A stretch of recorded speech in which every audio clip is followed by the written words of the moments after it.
Hey guys, it's Alex and welcome to the Geeks Table. Let me take it from the top. Today we're looking at Qi2 power banks or battery packs, and we're trying to find the best one to buy. None of these products are sponsored, and even the links in the description are not affiliated. The thing is that I'm currently on the market for a new power bank, and since I have a hobby YouTube channel, I thought why not to share my research with you guys. I'll be focusing on 12 most popular Qi2 power banks, and all of them have a 10k mAh batteries. Yes, I know there are 11 of them here, it's just that one arrived a bit late. But anyway, to compare these with the previous generation, I'll use a generic Qi1 10k power bank, which is not even certified for MagSafe. And just for funs, I will also include two, let's say, honorable mentions, which are half the capacity, only 5k, and for their reference, I'll use Qi1 power bank by Anker. So in total, we'll be looking at 14 Qi2 power banks with extra 2 of the previous generation. Feel free to use the chapters if you're in a hurry, or better, stick with me till the end of the video. I'll introduce you to each battery pack and its features, then we'll go through the tests, and at the end I will share my opinion on each model. And without further ado, let's jump right into it. So first, let me introduce the contestants of today's research. And let's kick it off with Anker and its two power banks, MagGo Powerbank 10K and MagGo Powerbank 10K Slim. They both hold the same capacity of 10,000 mAh, but have quite different set of features. While the Slim version is, well, slim, the beefier one has an adjustable metal stand on the back, a screen indicating the battery level, and a USB-C port on the side, so you could use it while the stand is open. The next brand is Baseus, with its two power banks, the older Airpow 2 Qi2 magnetic power bank and the newer Nomos Qi2 3-in-1 magnetic power bank. Airpow looks more simple, dare I say basic. It has the lowest wire charging speed of 22.5 watt, but it's the only one to feature an USB-A port, alongside the conventional USB-C. Nomos, however, is different. On the glossy side, there is a simple screen that shows the current battery level, and underneath it, there is a thin metal stand. Doesn't look that reliable, but better than nothing. On the side, there is a USB-C port, and it's the only power bank in this video that also has a built-in USB-C cable. Good for traveling and for those who always forget to bring the cable with them. Alright, and it's time for the power bank with the most catchy name ever. Belkin Boost Charge Pro Magnetic Power Bank 10K BPD008. The side with the charging coil has this soft touch layer, and on the opposite side we have a somewhat reliable stand. Oh, and it also features not one, but two USB-C ports, and it makes me wondering whether we can charge 3 devices at a time. Moving on, and the next one is ESR Qi2 MagSlim Powerbank 10K in the brackets. Now this is the most basic and generic looking power bank in today's contest. Just black plastic all over the place, single USB-C on the side, and that's it. Okay, the next two are Iniu P73-E1 10,000 mAh. They both share the same name, but the silver one supports wire charging up to 30 watt, while the black one up to 45. I've never heard of this brand, but these models surprised me. First of all, they're very slim, both have a stand and a wrist strap.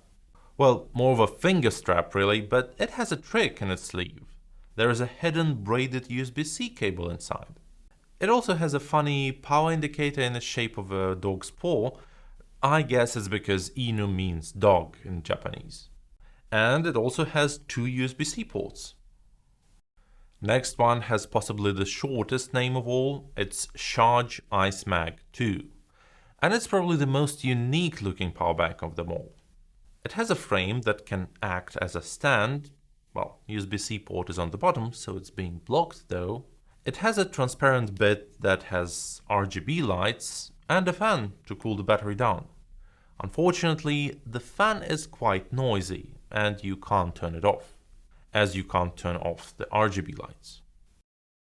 Switching to another brand, and it's Torras Go Minimag Qi 2.0 Powerbank. It's actually one of the slimmest batteries that we're looking at today, if not the slimmest. It features just one USB-C port on the bottom, so yeah, that's it. Concluding the parade of 10K powerbanks, here are Ugreen 10,000 mAh magnetic wireless powerbanks. And the only difference is that the model PB763 supports wired charging up to 20 watt and the PB761 up to 30. Basically, they look the same. The charging side is covered with soft touch material and there is a USB-C port on the bottom. And because of the curved side, they are the only models that can't stand on their own. And last but not least, two honorable mentions. These are two powerbanks by Kuxiu. They feature only 5000 mAh batteries, but they are somewhat unique at this moment. The model S1 has a solid-state battery, which is described as the next generation of the batteries, and it should be producing less heat and degrade much slower. The model K1 doesn't have that, but it can do this. It switches from a powerbank form factor to a charging stand, and not only it can fast charge the phone, but also the Apple Watch. So these are the contestants, but because some of them have ridiculously long names, I'll refer to them as stated in the table. This should make our lives a bit easier. And now let's move on to the price, weight and dimensions.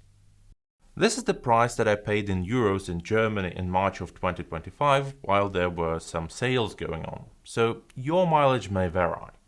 Looking at this table, I'd say that Iniu 30 watt looks like a great deal. For just 39 euros you're getting a slim battery with two USB-C ports and a spare cable.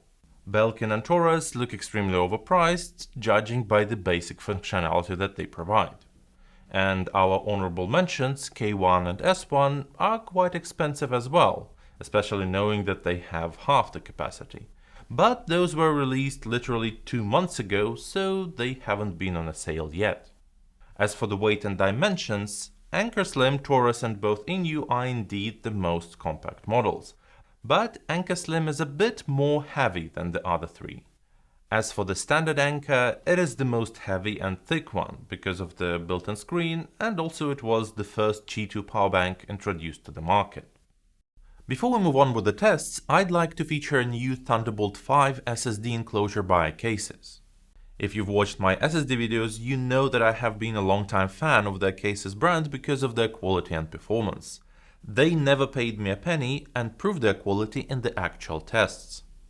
And one of their latest products is this compact Thunderbolt 5 enclosure, which is a great match for the latest MacBooks and Macs.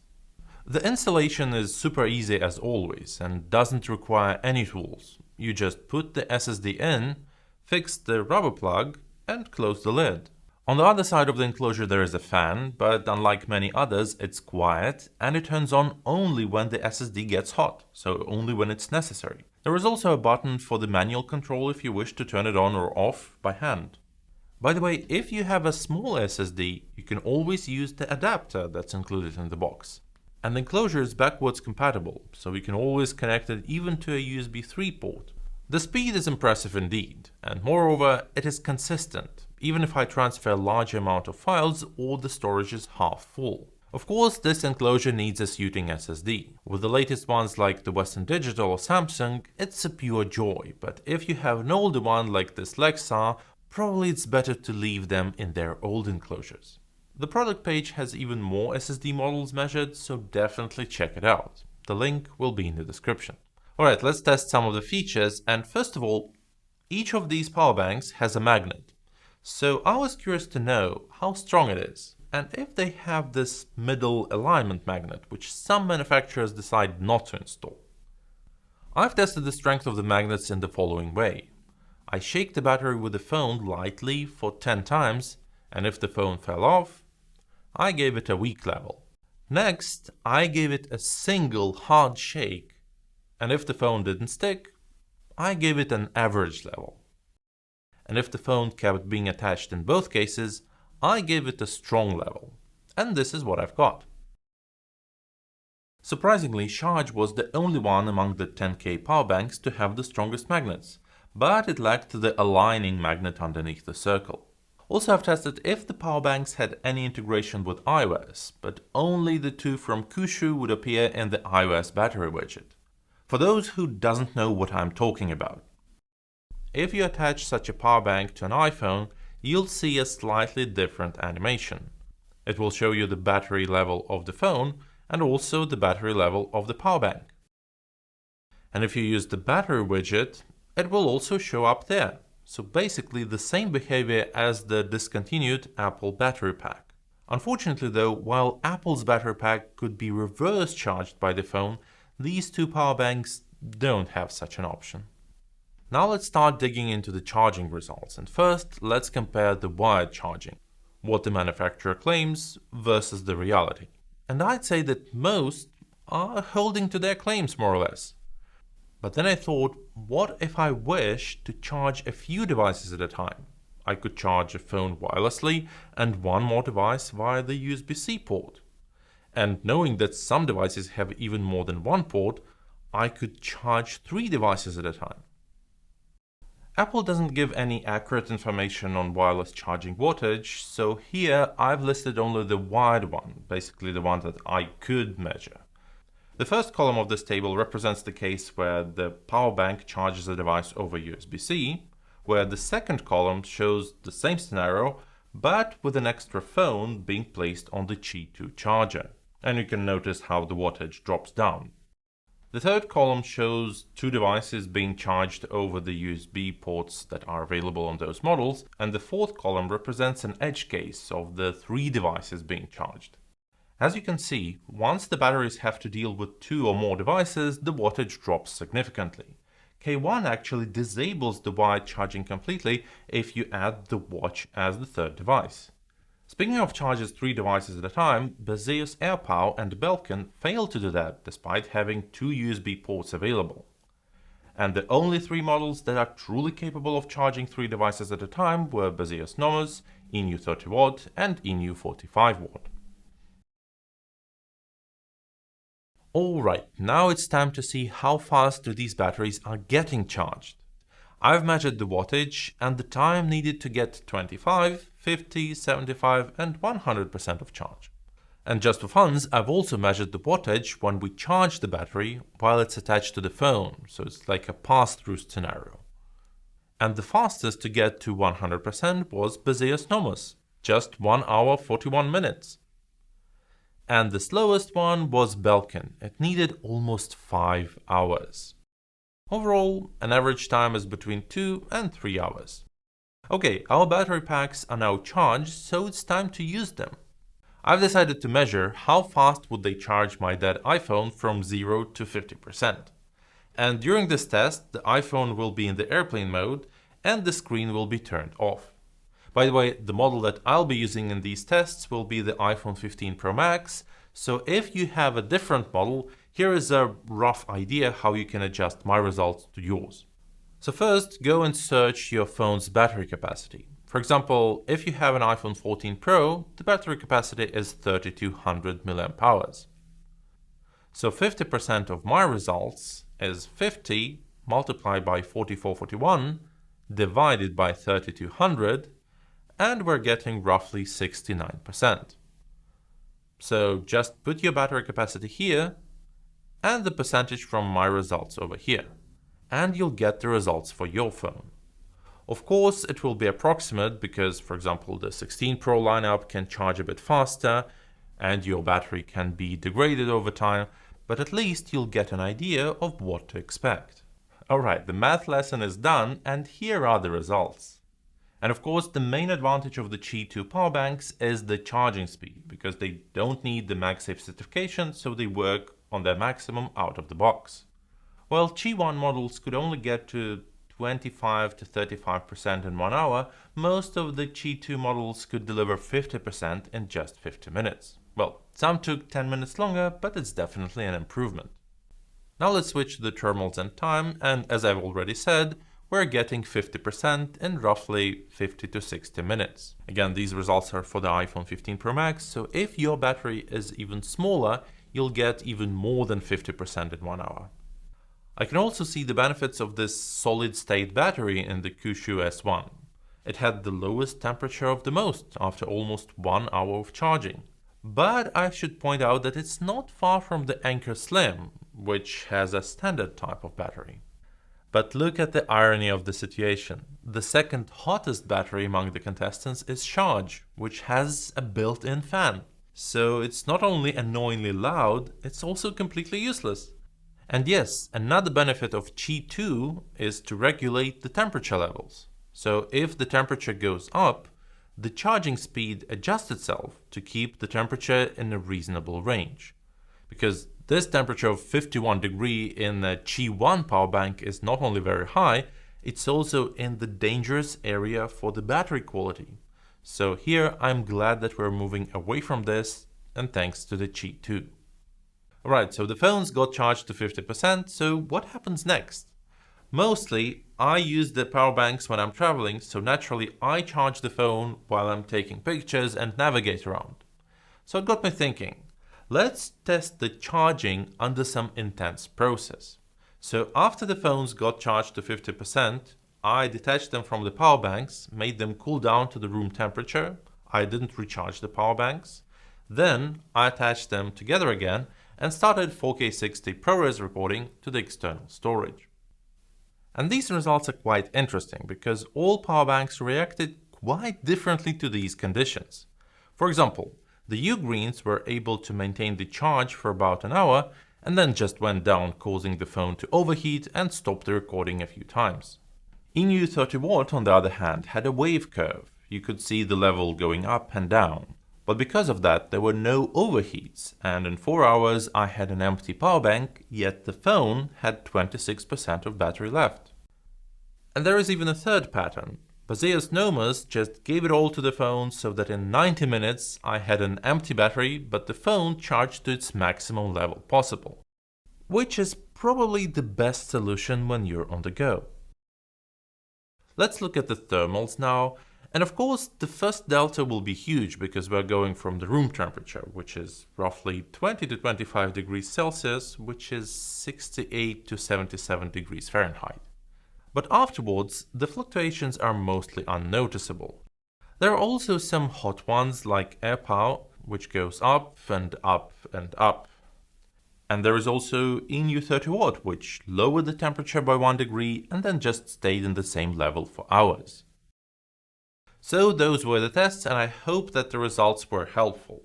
But please treat them as approximate values because the measurements depend on so many things like the battery condition, or the cables, or the chargers, or even the indoor-outdoor temperature. So they can vary.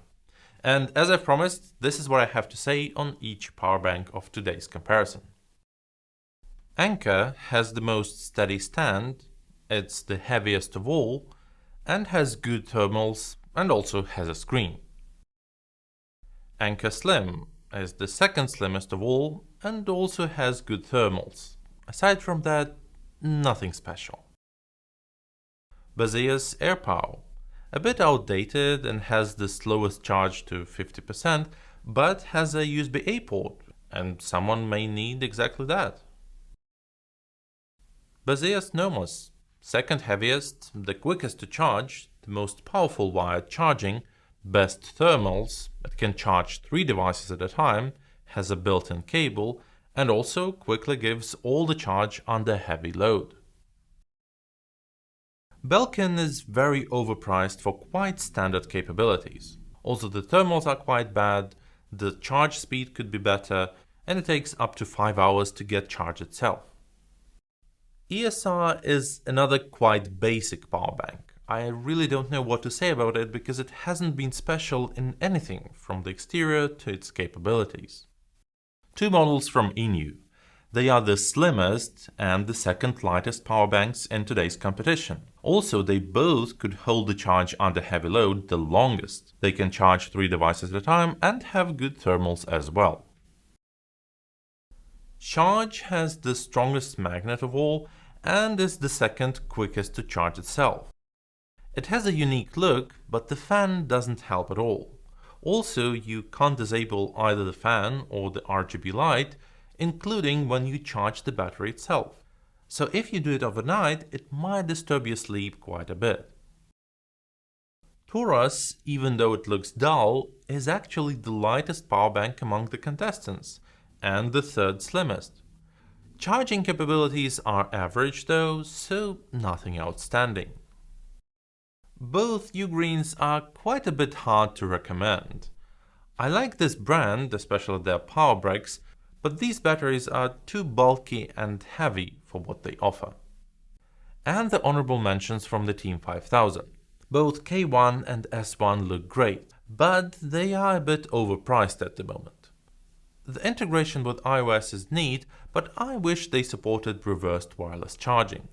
S1 with the new battery type is cool, but after repeating the same test over and over again, the thermals were inconsistent, and sometimes the battery gets as hot as the other powerbanks, which defeats the whole purpose. As for the K1, I wouldn't use a battery pack as a charging station. I really don't like to charge and discharge the battery at the same time.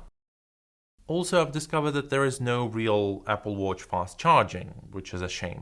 But if every gram counts in your backpack, then yes, it's a really good, well-built, all-in-one solution. So, there is no clear winner here. Everyone should make their choice based on their priorities, and I hope that my research could help you to make your decision. Now let me know your thoughts. Which powerbank did you end up with? Let me know down in the comments, hit a like and consider subscribing if you haven't already, and if you're also on the market for a new storage, either for your computer or the iPhone, then you might be interested in one of those videos. It's been Alex, and see you at the Geeks table. Bye bye.